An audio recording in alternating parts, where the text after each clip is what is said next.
harus menjaga pemilu yang damai, yang jujur dan adil, menghargai hasil pemilu, dan bersatu padu kembali untuk membangun Indonesia. Pak, yang tanggal 10 ini kan hari terakhir kampanye, Pak. Ada kabar Bapak mau ikut kampanye, gimana Pak? Tanggapannya. Yang bilang siapa? Ini saya ingin menegaskan kembali pernyataan saya sebelumnya bahwa Presiden memang diperbolehkan undang-undang untuk kampanye. Dan juga sudah pernah saya tunjukkan bunyi aturannya. Tapi jika pertanyaannya apakah saya akan kampanye, saya jawab, tidak. Saya tidak akan berkampanye. Ya, coba kita akan bahas mengenai hal ini meskipun kemarin usai ramai ada puluhan kampus yang memberikan masukan retalitas terhadap Presiden Joko Widodo dan akhirnya Presiden Joko Widodo menegaskan tidak akan berkampanye pada 10 Februari nanti. Sudah hadir beberapa narasumber kami di studio Apa Kabar Indonesia Pagi. Pemirsa, kami sapa satu persatu. Di samping saya sudah ada Bang Bestari Barus, juru bicara dari Timnas Amin. Assalamualaikum, selamat pagi Bang. Assalamualaikum. Waalaikumsalam, selamat pagi. Aduh, agak serak-serak basah suaranya, habis kampanye kayaknya. Dan juga di sampingnya sudah ada Bang Astro Veligan, ini juru bicara muda dari TKM Prabowo Gibran. Selamat pagi. Selamat pagi, Mas Trio. Ya, dan juga sudah hadir ada Bang Emrus Sihombing, Dewan Pakar TPN Ganjar Mahfud. Selamat pagi. Selamat pagi Indonesia. Aduh, boleh.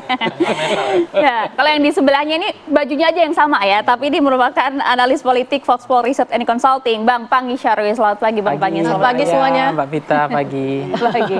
Ya, saya langsung bawa ke Bang Bestari dulu deh yang dekat. Bang, sudah dinyatakan meskipun kemarin Anda sempat kenceng juga vokal mengkritisi soal Presiden Joko Widodo yang menyatakan boleh berkampanye menurut undang-undang, tapi sekarang sudah dipastikan tidak akan berkampanye. Cukupkah untuk Anda? Ya, pernyataan itu memang seharusnya disampaikan jauh-jauh hari. Jauh-jauh hari disampaikan oleh Presiden karena Presiden adalah berdiri di atas semua kelompok dan golongan. Seperti itu. Walaupun anak yang menjadi calon wakil presiden, seyogianya presiden memang tetap harus netral. Netral itu akan diikuti tentu oleh seluruh ASN yang selama ini mungkin ada terindikasi di berbagai kalangan itu dibicarakan, wah ASN mulai bersikap yang mendua. Satu sisi diharuskan untuk netral, tapi ada kelihatan di sana-sini berbagai macam komentar dari berbagai pihak terkait dengan ketidaknetralan itu. Itu harus menjadi mulai hari ini, itu adalah pernyataan yang sangat baik bagi seluruh ASN agar tidak lagi terintimidasi. Ya, tidak terintimidasi dengan bahkan mungkin dari perintah-perintah atau apapun itu yang membuat mereka harus bersikap tidak netral. Padahal memang banyak terdengar, walaupun kami diajak seperti itu, ya ibarat pepatah dari kampung Bang Panggi Sarwi. Apa tuh? Yuk kan nanti orang lalu kan nanti awak. Apa kata orang Artinya, itu terserahlah. Terserahlah kami mau diperintah seperti apa, tapi kami nanti di TPS akan coblos 01. Kira-kira begitu kan? Oke, Bang Bestari, kalau memang ini merupakan respon yang baik, tadi kan Bang Bestari menyampaikan harusnya jauh-jauh hari. Namun Bang Bestari, ini mungkin kita fokusnya ke situ dulu. Kenapa kemudian baru dinyatakan saat ini? Ya, mungkin sering kita lihat bahwa beberapa pihak itu mencoba melempar bola dulu, baru nanti melihat respon. Jadi selalu ada seperti hal-hal yang baru untuk mendapatkan respon dari masyarakat supaya bisa mengukur. Tujuannya apa kalau kayak gitu? Ya tujuan politik lah. Jadi saya sambung yang tadi dulu sebelum nanti terlupa ini bahwa sikap yang seperti itu harus juga diperlihatkan dalam bentuk perbuatan keseharian gitu ya. Jangan lagi ada ini kan sudah masuk pada situasi pada tahapan pemilu nih. ya keberpihakan itu akan justru kata-kata itu harus dibuktikan gitu, satukan kata dengan perbuatan.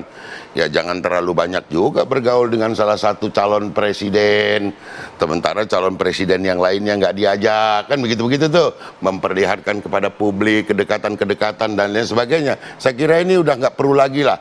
Kita sama-sama paham bahwa pada hari ini sudah tahapan kampanye, maka perlihatkanlah kenetralan itu juga dengan perbuatan, jangan cuma kata-kata ini. Sesuaikan kata dengan perbuatan. Saya kira itu yang paling penting, menjaga agar pemilu ini kondusif. Kita lihat banyak letupan-letupan akhir-akhir ini kan. Respon tadi kan Bang Bestari menyampaikan bahwa, singkat ya sebelum ke Bang Emrus, menyampaikan bahwa ini adalah respon dari lemparan bola. Itu lemparan bola yang seperti apa maksudnya? Itu dulu ya mungkin. Seperti itu tadi. Singkat baru ke Bang seperti Emrus. itu tadi, mengatakan bahwa akan netral. Tetapi kita melihat di sebelah sini, oh kok ada pertemuan dengan capres-capres gitu ya, dengan tim-timnya gitu. Sementara yang lain, bahkan kemarin saya lihat agak peresmian jembatan, menterinya nggak ada gitu. Apa karena menterinya dari Pak Emrus gitu. Itu mungkin menjadi koreksi juga, kok menteri PU-nya nggak ada ya, kira-kira gitu ya. Nah, malah yang ada dari Mutia Hafid itu dari mana tuh? Dari salah satu timnya Pak Prabowo Gibran juga gitu yang ada. Menteri PU-nya nggak ada. Saya kira itu yang perlu menjadi penyikapan. Oke, Bang Emrus. Langsung Bang Emrus. Baik, saya pikir Pak Joko Widodo memainkan lambang nonverbal. Itu adalah kampanye. Tapi konkretnya bisa kita lihat kan ada kampanye partai. PSI adalah partainya Jokowi. Ada kan iklan itu? Tapi kan tidak dinyatakan seperti itu. Hah? Fotonya saja berbarengan. Tapi Ada kata-kata itu di iklan itu gitu ya. Coba dicek. Iklan itu adalah media campaign. Kemudian kalau kita lihat seperti Pak Barus katakan, dia katakan bahwa tidak kampanye gitu ya. Itu test the water. Karena selama ini secara lambang verbal, non verbal kan bertemu berkali-kali dengan calon presiden nomor 2. Kalau dia mau fair gitu kan, dia harus undang dua calon presiden lain seperti di istana. Gitu ya. Sekarang ini kan cenderung dengan Prabowo gitu kan. Itu jadi kalau kita bicara komunikasi, jadi tidak hanya lambang verbal yang diucapkan, tetapi juga harus kita lambang non verbal. Baru setelah itu dilihat test the water gitu ya. Karena begitu derasnya, boleh dikatakan penolakan tanda kutip dari perguruan tinggi, catatan kami sudah sampai 50, baru bahwa saya tidak akan campaign. Kan gitu kan? Jadi oleh karena itu saya melihat ada inkonsistensi. Alangkah baiknya misalnya dia buka undang-undang yang mengatakan bahwa presiden boleh campaign. Alasannya adalah karena ditanya wartawan. Kan begitu? Kemarin kan ditanya wartawan tentang kasus di MK. Tentang hal itu, keputusan itu. Wah, bukan urusan saya. Tanyalah MK. Harusnya Pak Joko Widodo ketika ditanya kemarin tentang kampanye itu, wah, tanyalah KPU, tanyalah Bawaslu. Coba kita lihat sekarang bahwa proses pencalonan Gibran, dua institusi negara kita korban tanda kutip sanksi etika. Tapi tujuan testing the water itu apa? Tujuan testing the water? Oh, seolah-olah dia nanti jadi seperti politik dewa. Politik dewa artinya apa? Bahwa dia akan, saya netral. Dia seolah-olah dia untuk kepentingan publik. Padahal sudah campaign sebelumnya dengan non-verbal. 3 hari menjelang kampanye usai. Iya, harusnya dia mengatakan bahwa kemarin ditanya wartawan, presiden boleh kampanye. Itu sebenarnya ketika dikatakan presiden boleh kampanye, itu sama dengan campaign. Karena dalam teori interpretatif, jangan lihat apa yang diucapkan, tapi makna mendalam dari apa yang diucapkan itu. Sambil sana dulu Bang. Bang Astrio, Anda melihatnya seperti apa? Meskipun tadi disambut baik oleh kedua tim paslon, tapi ada tapinya di belakangnya. Silakan. Ya, Mbak, ya, terima kasih. Saya rasa yang terjadi hari ini adalah kita menyayangkan adanya penggiringan opini yang tendensius. Seakan-akan presiden melakukan manuver politik hanya untuk menguntungkan paslon tertentu. Tadi contoh yang dibawa misalnya adalah ada pertemuan antara presiden dengan salah satu paslon. Yang perlu diingat, pertama adalah pertemuan tersebut itu juga sekaligus menandakan pertemuan antara seorang atasan. Dalam hal ini adalah seorang presiden dengan menteri beliau. Perlu disadari bahwa kedua capres yang lain itu bukan merupakan bagian daripada kabinet saat ini. Lalu kedua, Mbak Aya, saya ingin sedikit mengajak kita semua flashback ke tahun 2019. Pak Jokowi ketika berdebat dengan Pak Prabowo di Pilpres 2019 pernah berkata, Pak Prabowo, saya suka bermain sepeda. Dan kadang-kadang kalau kita bermain sepeda ini rantainya suka putus. Tapi percayalah Pak Prabowo, rantai persahabatan kita tidak akan putus. Jadi memang selain ada hubungan profesional antara Presiden dengan Pak Menhan, memang hubungan personal kedua tokoh tersebut sudah berlangsung jauh lebih lama. Pak Prabowo seperti yang kita ingat sudah 2 kali kalah kontestasi Pilpres oleh Pak Jokowi dan 2 kali pula Pak Prabowo datang ke pelantikan Pak Jokowi. Lalu kedua adalah selalu ada narasi-narasi tendensius di mana program-program pemerintah yang memang untuk kebaikan rakyat kembali dituding sebagai manuver untuk menguntungkan paslon tertentu. Saya mengambil contoh bansos misalnya. Padahal yang orang lupa, bansos itu merupakan sebuah produk politik yang telah disepakati di DPR oleh seluruh fraksi, termasuk partai politik yang ada di kubu 01 maupun di kubu 03. Lalu kedua, orang bilang kenapa timingnya dipas-pasin misalnya, mau berbarengan dengan pemilu. Orang juga sering lupa, pertama, kita baru mengalami yang namanya kekeringan berkepanjangan atau El Nino. Musim hujan harusnya bulan Oktober, kita bulan Januari baru masuk musim hujan. Akibatnya apa? Produksi pangan kita terganggu, volatilitas harga pangan akhirnya terjadi. Lalu kedua, yang kita lupa, bulan depan nih Mbak Aya, kita sudah memasuki bulan suci Ramadan. Setiap tahun trennya adalah setiap kita memasuki hari-hari besar, pasti harga pangan ini merangkak naik. Maka daripada itu kita perlu menjaga daya beli masyarakat melalui program bansos yang sangat dibutuhkan. Ingin sampaikan tidak ada politisasi artinya di sini gitu ya. Tapi begini, tadi belum terjawab ini. Jadi Mas Astrio ini membantah atau seperti apa? Kalau tadi kan dikatakan bahwa pernyataan dari Pak Presiden Joko Widodo ini adalah sebagai upaya atau strategi testing the water atas reaksi dari sejumlah pihak berkaitan dengan netralitas di pemilu. Saya rasa kembali lagi itu betul atau enggak? Itu adalah penggiringan opini yang sangat tendensius. Anda bantah soal itu ya? Itu sangat tidak tepat. Oke, nanti kita coba tanya ke Bang Emrus dan juga Bang Bestari. Tapi kita jeda dulu. Kami kembali saat lagi untuk Anda. Oke, sebelum tadi menjawab pernyataan dari 02, kita mau ke Mas Pangi dulu. Udah Mas nulis Pangi, panjang soalnya. Nulis panjang ya. Oke, Mas Pangi, kalau kita lihat ada pernyataan Presiden Joko Widodo yang sebelumnya menyampaikan bahwa boleh berkampanye, sekarang menegaskan bahwa tidak akan berkampanye, itu apakah memang strategi testing the water atas reaksi dari sejumlah pihak mengenai netralitas pemilu atau seperti apa? Iya, memang saya lihat memang Presiden tentu dalam kondisi ini, dalam kondisi yang terdesak ya. Ketika statement beliau itu kan ada kausalitas. Setiap peristiwa fenomena bentangan empiris itu kita lihat. Kenapa dia terlalu mengatakan bahwa saya tidak akan berkampanye. Berarti kan ada sesuatu hal yang membuat beliau mengeluarkan diksi frasa itu. Apakah itu genuine, apakah itu alamiah, atau memang karena bagaimana hari ini masifnya dari akademisi, dari kampus, muazin kebangsaan. Muazin kebangsaan itu dalam konteks tolong Presiden sesuai dengan trayek. Nah, itu yang mana? Trayeknya itu adalah aturan main supaya Presiden ada di tengah. Ciptakan pemilu yang setara, bukan inequality. Analisa Anda seperti apa? Nah, ya dalam konteks ini ada bentangan empiris sebab akibat karena memang begitu masifnya dari gerakan suara dari akademisi, dari profesor, bahkan yang dituduh profesornya partisan, ya kan? Kemudian diserang juga guru-guru besarnya, kemudian mereka juga melawan balik kan? Dengan statement mereka. Jadi tentu itu bukan peristiwa yang berdiri sendiri. Tentu ada penyebab kausalitas. Jadi saya pikir kondisi Presiden hari ini sudah kepepet juga. Ini bentuk respon dari banyaknya suara akademisi maksud Anda? Iya, tidak hanya akademisi. Tentu kan semua termasuk pengamat-pengamat yang pro terhadap kebebasan, terhadap demokrasi, tentang HAM ya pasti akan bersuara untuk ini supaya ada kesetaraan. Karena ada prinsipnya anak presiden kan itu. Yang kedua begini, dari data kita survei yang kemarin itu bahwa Presiden harus menjaga netralitas Pilpres 2024. 77% meminta Presiden untuk netral. Ya, hanya 8, ya 77, bukan 7,7 ya, 77% meminta Presiden netral. Artinya setara, equal, bukan inequality. Nah, sementara di angka 8,6% itu yang tidak setuju. Nah, kemudian ditanya juga, misalnya bagaimana kemudian Presiden setuju nggak dengan cawe-cawe? Mereka masyarakat tuh 59% tidak setuju Presiden cawe-cawe. Artinya Presiden tidak boleh partisan dong.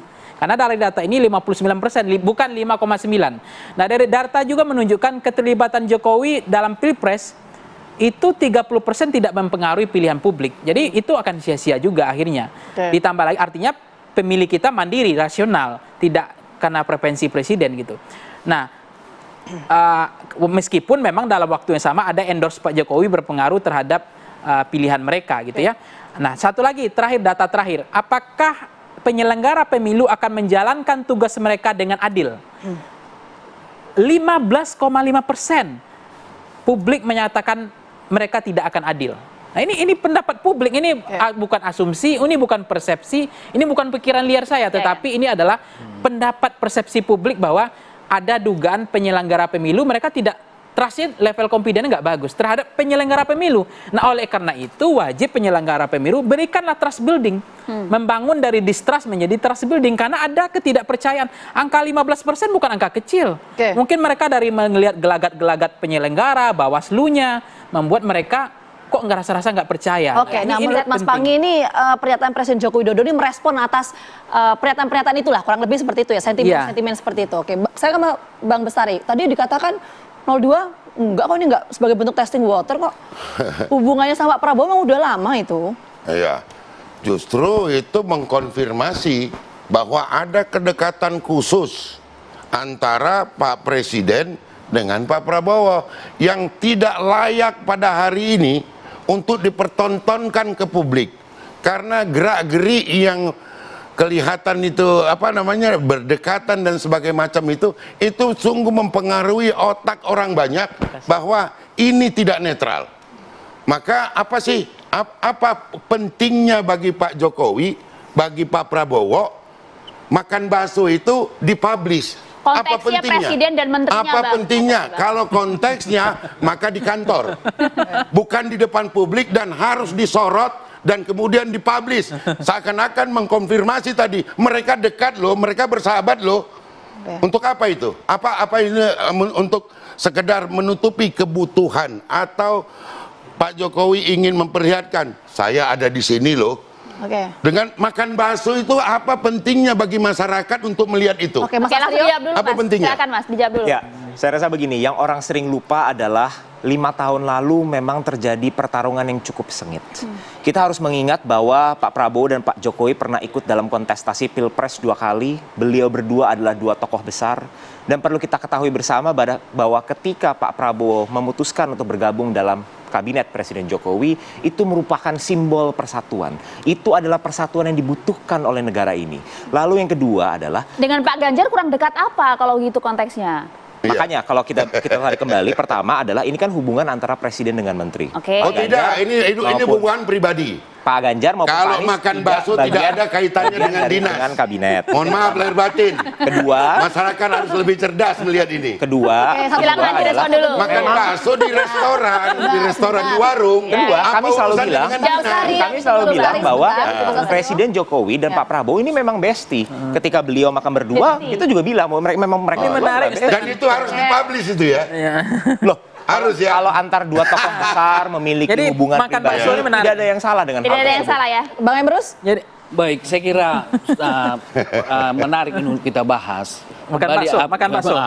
Jadi konteksnya, setiap komunikasi ada konteksnya. Kalau memang Jokowi adalah negarawan, temu aja lah di istana. Dia kan bisa berpikir. Kalau negarawan ya, yang tidak partisan, dia nggak usah makan bakso di expose media, dipanggil, misalnya, kan presiden dia. Prabowo datang ke sini, bisa lah. Tapi bisa jadi itu kepentingan Pak Prabowo untuk makan bakso bareng. Justru itu ada kepentingan di balik itu. Berkebutuhan khusus, ya kan gitu. Artinya saya mau katakan, jadi ini berkebutuhan khusus untuk didukung Pak Jokowi. Iya. Karena tanpa itu mungkin nggak akan komunikasi menghasilkan itu harus apapun. konteksnya. Oleh karena itu dibutuhkan kedewasaan komunikasi. Kita orang ilmuwan komunikasi bisa membaca itu. Tapi terus terang kami katakan bahwa rakyat sudah tidak puas, para agen perubahan sudah tidak puas. Catatan kami 50 sekian perguruan tinggi sudah menyatakan protes terhadap dinamika demokrasi kita di Indonesia. Bagi kami sekarang ya silakan publik menilai, karena publik atau rakyat itu lebih cerdas. Kami sekarang fokus bagaimana merangkul rakyat, bagaimana kami menyampaikan program-program kami supaya nanti rakyat punya kesadaran yang tinggi bahwa yang terbaik adalah paslon 03 Ganjar Mahfud. Oke, Mas Satrio silakan. Ya, pertama adalah kita harus menarik balik bahwa negara yang beradab adalah negara yang dapat menaati hukum dan aturan-aturan yang berlaku di negara tersebut. Cocok. Tidak ada negara-negara besar, negara-negara adidaya, negara maju yang bisa menjadi sebuah negara maju apabila mereka mengabaikan hukum mereka. Dan ini yang tepat sekali dilakukan oleh Presiden Joko Widodo. Sekali lagi yang perlu kita garis bawahi, Presiden telah memberikan statement yang sangat jelas. Aturannya memperbolehkan. Yang tidak boleh berpihak itu juga sudah sangat jelas. ASN, anggota TNI, anggota Polri. Sebentar ya. Itu tidak semuanya harus netral. Dapat kursi yang sama kok. Sebentar, sabar. Semua pejabat politik yang bukan ASN itu memang memiliki hak politik dan Presiden sudah mengeluarkan statement itu boleh dilakukan. Terlepas dari Presiden memutuskan untuk melakukan atau tidak melakukan itu kan balik lagi ke hak beliau. Mas Astio, gini, supaya nyambung juga. Jadi artinya pernyataan Pak Presiden menyampaikan bahwa tidak akan berkampanye ini apakah memang bentuk netralitas Pak Jokowi dalam pemilu atau seperti apa? Mungkin itu yang harus ditekankan. Saya rasa sampai hari ini kita tidak pernah mendengar statement satupun dari Presiden Jokowi yang memihak ke paslon manapun. Ini yang perlu ditangkap oleh masyarakat. Sikap netralitas ini sudah ditunjukkan sejak awal. Itu yang disampaikan oleh 02. Betul sekali. Berarti tolong sampaikan ke masyarakat bahwa Pak Presiden Jokowi tidak mendukung Pak Prabowo. Berani nggak? Presiden sebagai sebuah tokoh politik memiliki hak. Iya memilih tapi kan Anda katakan tadi bahwa tidak pernah ada Presiden menyatakan mendukung Pak Prabowo. Betul. Coba sampaikan sekarang bahwa Pak Presiden, Pak Jokowi tidak berpihak kepada Pak Jokowi. Terlepas Presiden mau mengumumkan siapa yang beliau dukung. Pilihan pribadi Bang. Jadi Presiden yang memang memiliki hak politik. Makanya diperbanyak lagi. Jangan lagi yang diperbanyak makan bakso ya. Oke. Kita tahan dulu. Saya tahu semuanya ingin berbicara, tapi nanti kita tahan dulu. Kita jeda dulu. Apakah Bang Nusya Fakih boleh hadir saat lagi untuk Anda tetap bersama panas makan bakso nih. Ada yang mau lewat? Ya, kita lanjutkan diskusi kalau sekarang Bapak-Bapak. Ini sudah waktunya kita lanjutkan. Tadi Bang Emrus masih ada yang belum tergali, silakan Bang. Baik, saya pikir yang perlu disadari oleh teman-teman, terutama yang punya kuasa gitu ya, bagaimana pergerakan masyarakat sekarang, yaitu ketidakpuasan itu yang ditunjukkan oleh para agen perubahan. Coba kita lihat bagaimana Gunawan Muhammad begitu kecewa, bagaimana Butet sebagai budayawan kecewa, bagaimana perguruan tinggi, bahkan yang paling menyakitkan adalah teman dari istana mengatakan bahwa ini adalah noise, bukan voice, gitu ya. Itu merendahkan sekali. Oleh karena itu saya pikir teman-teman yang menggunakan katakanlah fasilitas negara tidak boleh, karena dia adalah di istana kepegawaiannya. Jadi secara tidak langsung ucapannya itu yang mengkritik para profesor bahwa itu sebagai noise itu sangat luar biasa. Bahkan oleh karena itu menimbulkan ketidakpuasan daripada sang profesor. Coba kita lihat misalnya para sang profesor yang idealis. Mereka sudah selesai dengan dirinya, gitu banyak itu. Gajinya saya tahu ada profesor itu 5 juta per bulan, cukup mereka dengan makan seperti itu, nggak usah saya sebut namanya, itu terkenal di Republik ini. Masa orang seperti ini masih disebut sebagai noise, sebagai gangguan? Maka dari itu kan Presiden Joko Widodo sudah menegaskan tidak akan berkampanye, menganulir semua itu Bang. Bukan, karena dia sudah melakukan test the water. Dia lihat respon publik, baru dia coba seperti itu. Itu kebiasaan politik Pak Joko Widodo. Rakyat pasti tahulah, menilai sangat kritis. Tapi kita, misalnya kita lihat katakanlah pembagian sembako atau bansos gitu, kan di depan di jalan raya dilakukan kan. Nah boleh memang kalau misalnya Presiden memberikan itu, kasihlah ke 2-3 orang sebagai simbolik. Berikan itu tugasnya, job description, yaitu Kementerian Sosial. Sebentar, baru kemudian ketika dibagi di depan umum misalnya seperti itu gitu kan, itu kan bisa kemungkinan saya yang naik motor dapat karena motor, padahal mobil saya ada berapa di rumah. Enggak, jadi tidak baik data. Oleh karena itu Ganjar Mahfud menggunakan adalah KTP Sakti, single identity. Berdasarkan data itu nanti akan orang yang tepat mendapat hal yang mendapat hak tentang itu, tidak asal dibagi begitu saja, nggak boleh. Jadi ada yang betul. Ya, tapi ini adalah rangkaian. Kalau menurut Bang Emrus, kita tangkap poinnya. Nah ini mungkin bisa jadi bahan diskusi kita juga. Tadi saya mengutip pernyataan Mas Panggi menyampaikan bahwa psikologis dari Pak Presiden ini terdesak. Kan kurang lebih seperti itu. Terdesak ini konteksnya apa dan apa resikonya jika Pak Presiden tidak menyampaikan dan juga tidak menegaskan bahwa tidak ikut berkampanye? Mungkin itu bisa jadi bahan diskusi juga. Iya, tentu kalau Presiden tidak mengeluarkan statement itu juga tidak ada problem sebenarnya. Bahkan yang kita inginkan kalau memang lebih ingin Presiden mestinya memang declare saja.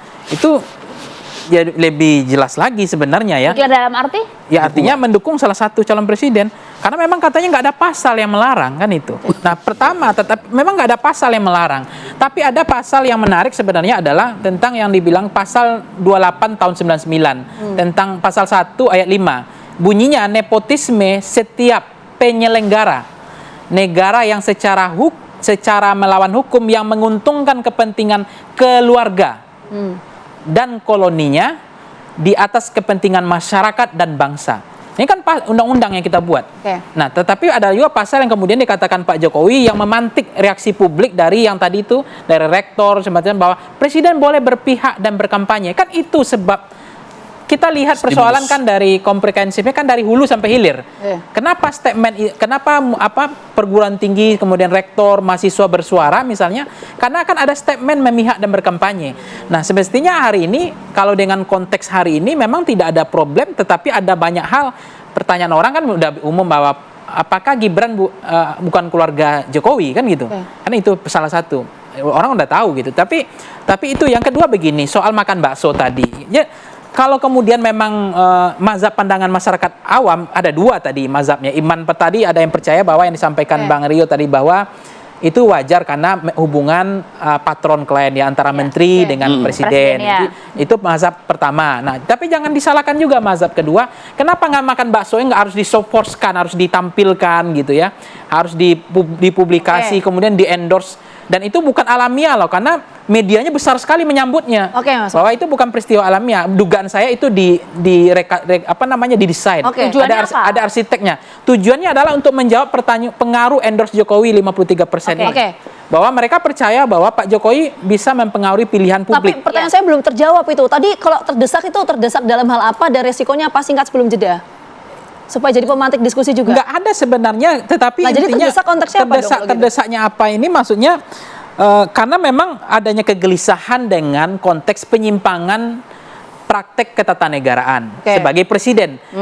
Dan yang bersuara kan bukan 1-2 orang. Nah, itu paling tidak sudah mengganggu trustnya presiden.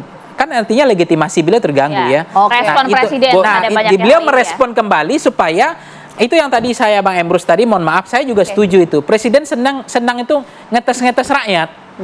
Tapi begitu reaksinya deras, pusaran air, kalau dia akan tenggelam, dia naik lagi tuh, muncul lagi, oh nggak begitu, saya nggak begitu. Nah, itu yang berbahaya bernegara. Nggak boleh ngetes rakyat. Satu kalimat boleh terdesak, biar terjawab. Nah, nanti kita akan berikan juga respon dari Bang Bestari, Bang Emrus, dan juga Bang Rio. Tapi usai jeda ya Bang ya. Boleh. Usai jeda tapi sesaat lagi.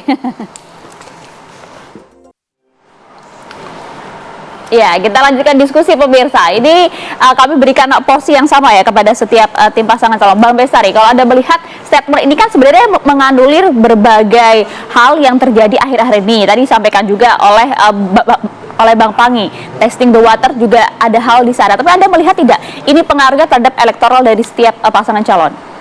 Hari ini kita sama-sama menyaksikan letupan-letupan sudah terjadi, mahasiswa bergerak memblokade jalan. Kemudian kampus-kampus bertebaran menyatakan sikap yang memprotes sikap kekuasaan ini terhadap pemilu ini. Saya sendiri, saya merasa bangga pada hari ini ternyata kami dari paslon yang sama sekali tidak bersentuhan dengan kekuasaan itu. Dari awal, saya merasa bangga mendukung Pak Anies Baswedan. Dan juga tentu saya juga merasa bangga mengamankan, mengawal hasil Ijtima Ulama untuk memenangkan Anies Baswedan di Pilpres kali ini. Kami terdepan untuk itu, dan saya menyampaikan kepada saudaraku dari paslon nomor 2, hentikanlah makan bakso yang disorot-sorot TV itu. Kalau mau makan bakso, mungkin lebih baik di rumah atau apa, supaya tidak terlihat itu sebagai tanda keberpihakan. Saya kira itu yang ingin saya sampaikan. Mudah-mudahan pemilu ini menghasilkan pemimpin yang terbaik yang membawa perubahan bernama Anies Baswedan. Harapan saya. Silakan Mas Rio. Tadi menanggapi. Ya, mungkin Bang Bestari mungkin lupa kalau Partai Nasdem itu sebenarnya masih bagian dari pemerintahan. Justru kami keberatan Pak Presiden kami yang kami dukung itu dibawa-bawa ke salah satu paslon. Kira-kira itu. Saya rasa pesan yang ingin digaungkan oleh Pak Prabowo dan Mas Gibran itu sangat jelas, bahwa Indonesia ini hari ini sedang mengalami tantangan terutama dengan kondisi global yang tidak menentu. Kita kita berbicara tantangan perubahan iklim yang mempengaruhi produksi pertanian yang bahkan kita sudah merasai sendiri. Kita berbicara konflik-konflik yang terjadi di Eropa Timur, di Timur Tengah, bahkan di samping pintu kita di Indo-Pasifik ada potensi konflik yang bisa meletus. Maka daripada itu yang Indonesia butuhkan ini adalah persatuan. Yang kita butuhkan ini adalah kerukunan. Ditambah lagi Pak Prabowo dan Mas Gibran memiliki misi utama untuk memperbaiki sumber daya manusia Indonesia. Karena berulang kali telah diucapkan oleh Pak Prabowo bahwa investasi terbaik yang dapat dilakukan oleh bangsa Indonesia adalah ketika kita bisa berinvestasi untuk anak-anak Indonesia. Agar anak-anak kita kuat, anak-anak kita cerdas, sehat, dan mampu bersaing dengan anak-anak negara manapun. Maka daripada itu, salah satu program unggulan dari Pak Prabowo dan Mas Gibran adalah memberi makan siang dan juga susu untuk siswa, juga bantuan gizi untuk ibu hamil untuk mencegah stunting. Ini semua dilakukan demi kita menyambut Indonesia Emas 2045, bukan hanya dari bangku penonton, tapi kita akan lakukan dengan tangan kita, dengan keringat kita sambut dan kita songsong Indonesia Emas 2045. Oke, tapi pernyataan dari sikap Pak Presiden ini menurut Mas Rio akan berpengaruh terhadap elektoral masing-masing paslon nggak? Saya rasa itu ada kekhawatiran itu nggak? Saya rasa itu kembali lagi ke masyarakat. Hari ini yang tidak dapat dipungkis adalah approval rating dari Presiden Jokowi itu selalu berada di angka 70-80%.